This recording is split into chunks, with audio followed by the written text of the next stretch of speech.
Hi అందరికీ. ఎంత పెద్దగైనా తల్లికి పిల్లలు చిన్న పిల్లల్లాగానే అనిపిస్తారు.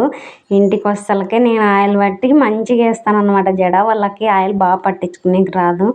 అందుకని నేను బాగా జడేసి పూలు పెడితే అదొక తృప్తి అనమాట నాకు. పిల్లలకి నా చేతి నుంచే చేసి పెట్టాలా, నా చేతి నుంచే బట్టలు ఉతకాలా, ఏం చేయను సరిగా పిల్లల్ని ఇంటికాడ ఎక్కువ పని.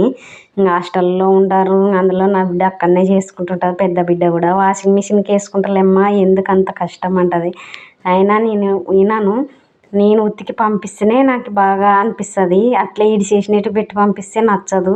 ఎంత కష్టమైనా కానీ, ఎంత ఎండ ఉన్నా కానీ, ఎండల కాలం ఇప్పుడు నీళ్ళు కూడా బాగా వస్తున్నాయి. ఇవాళ దండిగా చాలా సేపు పట్టినాయి. ఎండకల్లా ఉతికేసి ఎండకు ఆరేస్తే బాగా తల మెరుస్తాయి అనమాట. ఈ విధంగా ఉంటాయి బట్టలు ఎండకు ఆరితే. ఎండకు మాకు మళ్ళీ వాడిపోయింది, అయినా వదలను. ఇంకా పిల్లలకైతే అన్నీ నీట్గా పిండి ఎక్కటోళ్ళని ఎక్కడ పంపించేస్తాను. ఇంకా ఇండ్లు అలికేది ఉంది, పేడేసుకొచ్చిన.